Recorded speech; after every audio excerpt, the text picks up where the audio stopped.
মালা নিয়ে এসেছি, ওরা ডিম মারা হবে এবং মানে দুধের মালা দেওয়া হবে, আরও যদি কিছু থাকে তাকে গণধর্মকে ঢোলাই দেওয়া হবে। কারণ আমাকে সেদিন মেরেছিল, আপনার তো মারেনি, আপনারা বুঝবেন না।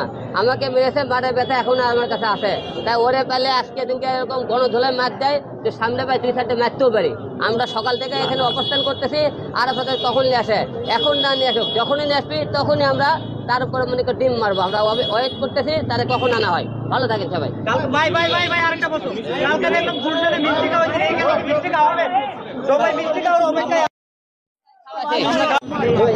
আমি একতারা প্রতীক নিয়ে আরাফাতের বিরুদ্ধে প্রতিদ্বন্দ্বিতা প্রার্থী নির্বাচন করে এই নির্বাচনের করার টাইমে আপনারা সবাই জানেন, সারা বাংলাদেশের লোক দেখেছিলেন ভোটের দিনে তারা কিভাবে আমার উপর আক্রমণ করেছিল, মারধর করেছিল, আপনারা সবাই দেখেছেন। তারই মনে করেন সেই হত্যার চেষ্টার জন্য আজকে আমরা এখানে আদালতে এসেছি। এখানে মামলা করেছে, মামলা গ্রহণ করেছে আদালত এবং একটু পরে আমাদের শুনানি দিতে চেয়েছেন। এবং হলো যে আমরা আজকে শুনেছি, আমরা সব জায়গায় গতকাল থেকে জানেন আরাফাতকে গ্রেপ্তার করা হয়েছে। তো আমরা এখন পর্যন্ত আদালতে তাকে দেখতেছি না।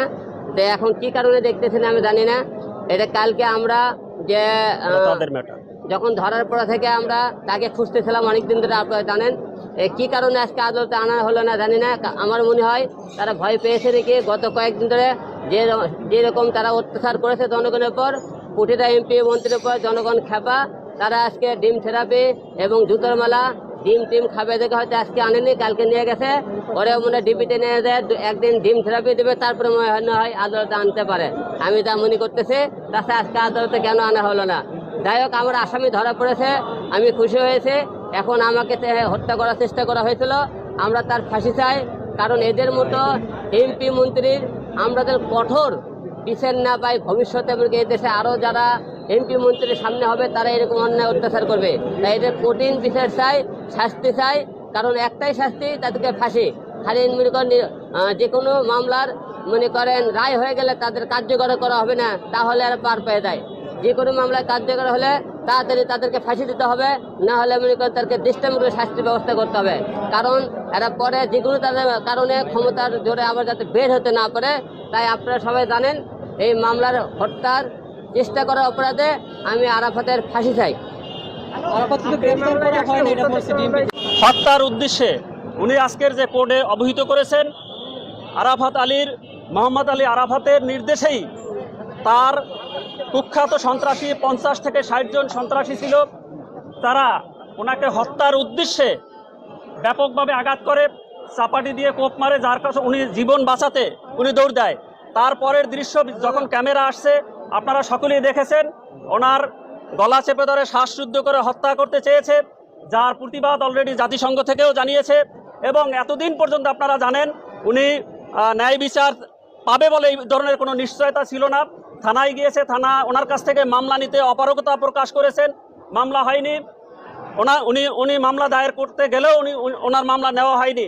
আজকের যেহেতু বৈষম্য বিরোধী ছাত্র আন্দোলনের কারণে দেশের একটি পট পরিবর্তন হয়েছে এবং আমরা মনে করি দেশ এখন স্বাধীন হয়েছে, ন্যায় বিচার নিশ্চিত হয়েছে, এই আশায় ন্যায় বিচার পাবে এই আশায় উনি আজকের বিজ্ঞ আদালতে দ্বারস্থ হয়েছেন এবং তাদের মোহাম্মদ আলী আরাফাতকে 1 নম্বর আসামি করে অজ্ঞাতনামা আরও 50 থেকে 60 জন অজ্ঞাতনামা আসামি করে তাদের বিরুদ্ধে ওনাকে যে হত্যার উদ্দেশ্যে আক্রমণ করেছে, নির্যাতন করেছে, এই আক্রমণের কারণে তাদের বিরুদ্ধে আজকের মামলা দায়ের করেছেন। বিজ্ঞ আদালত মামলা গ্রহণ করেছেন।